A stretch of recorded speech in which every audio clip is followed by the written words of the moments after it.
Hello నమస్తే welcome to Suman TV. ప్రస్తుతం మనతో పాటు క్యూపీఎఫ్పి సాయిరామ్ గారు ఉన్నారు. వీరితో ఈరోజు కొన్ని విషయాల గురించి మనం ఈరోజు చర్చిద్దాం. హలో అండి సాయిరామ్ గారు, నమస్తే. నమస్తే అండి. యా, ఫర్ సపోజ్ ఒక జాబ్ చేసుకుంటున్న పర్సన్, తనకు ఒక 1 lakh శాలరీ ఉంది. సో తను ఒకవేళ అంటే ఇప్పుడు చాలామంది డ్రీమ్ హౌస్ అని హౌస్ని ప్లాన్ చేస్తూ ఉంటారు. ప్రతి ఒక్కరూ కలగంటూ ఉంటారు ఒక డ్రీమ్ హౌస్ అనేది మనకు ఉండాలి. స్పెషలీ సిటీస్లో ఉండే వాళ్ళకైతే ఇంకా ఎక్కువగా ఉంటుంది. దానికి రకరకాలుగా అంటే ఈఎంఐ ప్లాన్స్ అని ఇలా లోన్స్ తీసుకుని అలా ప్లాన్ చేస్తూ ఉంటారు. అసలైతే ప్రాపర్గా ఒక 1 lakh శాలరీ ఎర్న్ చేస్తున్న పర్సన్ హౌస్ ప్లాన్ చేయాలి అంటే ఎలా చేయాలి? సో ఈ రోజుల్లో హౌస్ ప్రైసెస్ అనేవి ఆకాశాన్ని అయితే అంటున్నాయి. కరెక్ట్, అవును.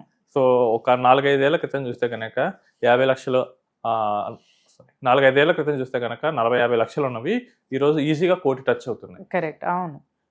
మధ్యతరగతి వాళ్ళకి ఏంటంటే ఇప్పుడు కొనకపోతే ఇంకెప్పుడు కొనలేమని ఒక అనుకుంటున్నారు. మాట అవును వచ్చేస్తుంది.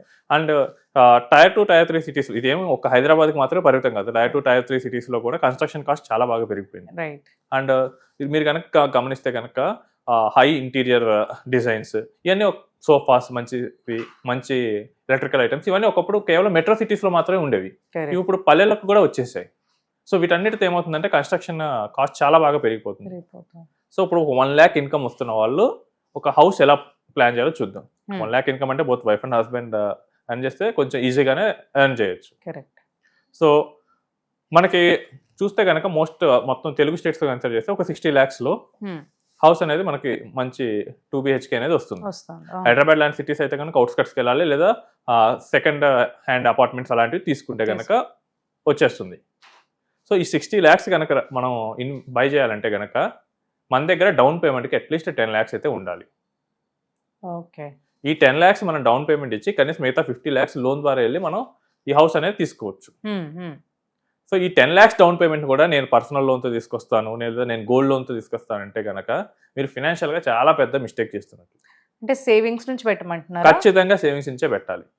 ఇప్పుడు అతనికి అంత సేవింగ్స్ లేదనుకోండి, వెయిట్ చేయాల్సిందే. ఒక చెట్టు వేయమనండి, ఓకే, వెయిట్ చేయాల్సిందే. మీకు ఎలిజిబిలిటీ లేకుండా కనుక మీరు ప్రాపర్టీస్ తీసుకుంటే అది రివర్స్లో కాంపౌండ్ అయి మిమ్మల్ని తినేస్తుంది. అప్పుడు వాళ్ళు తీసుకోవాలనుకున్న హౌస్ రేట్ కూడా పెరిగిపోతుంది కదా, మరి తిను సేవ్ చేసే అంతలో ఇన్కమ్ కూడా పెరుగుతుంటుంది కదా. సో కొంచెం మనం బెటర్ గానే తీసుకోవాలి. అంటే మినిమం 20% అనేది మన దగ్గర సేవింగ్స్ గా ఉండాలి. 20% వరకు సేవింగ్స్ ఉంటేనే అట్లా ప్లాన్ డౌన్ పేమెంట్ సేవింగ్స్ ఉండాలి. మనకంటే వాళ్ళ దగ్గర లేకపోయినా వాళ్ళ పేరెంట్స్ అడిగినా కానీ ఇల్లు కొంటున్నాం అంటే ఎంతో కొంత కాంట్రిబ్యూట్ చేస్తారు. కరెక్ట్. సో నేను చాలా మందిని చూశాను, వాళ్ళ పేరెంట్స్ చాలా కాంట్రిబ్యూట్ చేస్తారు. సో 10 lakhs అయినా కనుక 2-3 lakhs ఈజీగా ఇస్తారు. వేరే లోన్స్ కి అయితే వెళ్ళొద్దు అంటున్నారు. దీనికి కూడా లోన్ మీద అయితే వెళ్ళొద్దు అంటున్నారు. ఓకే. సో జనరల్ గా ఏంటంటే ఈ హైదరాబాద్ లాంటి సిటీస్ లో 15K రెంట్ అనేది ఈజీగా ఉంటుంది. ఆ పర్సన్ 15K రెంట్ పే చేస్తుంటే, సో ఇప్పుడు కనుక కొత్త హౌస్ కన్స్ట్రక్షన్కి వెళ్ళాడు అనుకుందాం. సో 50 lakhs లోన్ తీసుకున్నాడు. ఈ రోజు రేట్ ఆఫ్ ఇంట్రెస్ట్ 7.5%. సో మనకి 30 years లోన్ కనుక పెడితే కనుక 35,000 రూపీస్ ఈఎంఐ పడుతుంది. ఆయన కట్టే రెంట్ 15,000. ద మూమెంట్ ఇల్లు కట్టుకున్నాడంటే కనుక ఈ రెంట్ అనేది ఉండదు కదా. సో ఇప్పుడు ఆయన ఎక్స్ట్రాగా బర్డెన్ ఎంత? 20,000. కరెక్ట్. సో ఆ మొత్తం 35,000 రూపీస్ ఈఎంఐ పెట్టుకుంటే 1 lakh 35,000 ఈఎంఐ ఇస్ స్టాండర్డ్. జనరల్గా మేము ఫినాన్షియల్ ప్లానింగ్స్ చేసేటప్పుడు ఈఎంఐస్కి 30-35% వెయిటేజ్ ఇస్తాం. ఓకే.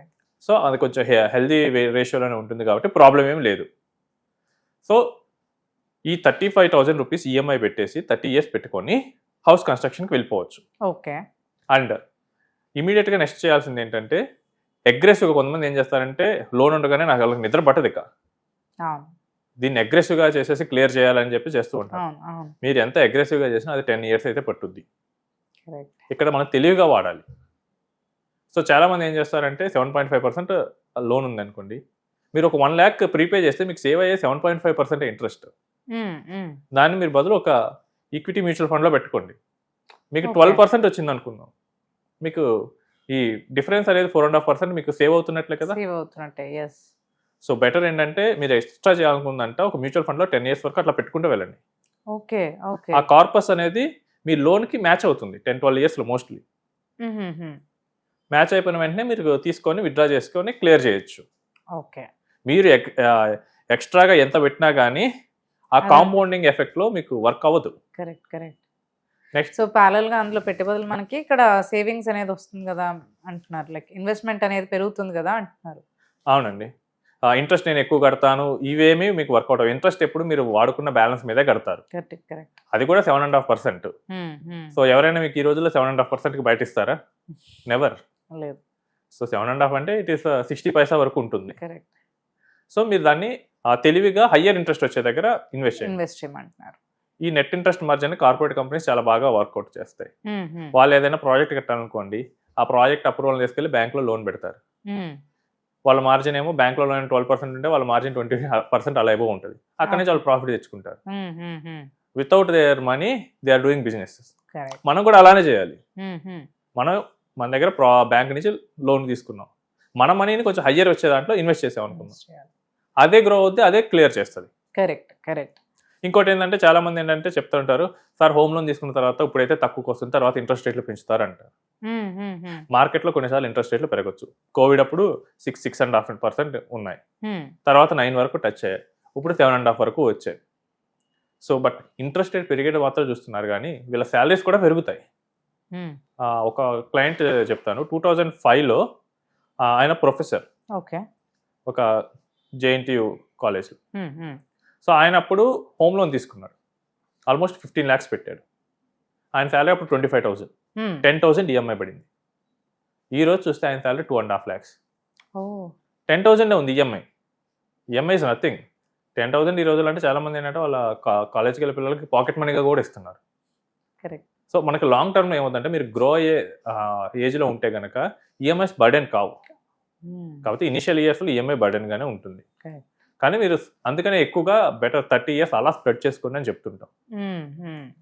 మీరు కనుక ఇన్కమ్ కనుక పెరుగుతూ ఉంటే కనుక ఈఎంఐ అనేది తగ్గుతూ, అంటే మీకు ఈఎంఐ కట్టే రేషియో అనేది తగ్గుతూ ఉంటుంది.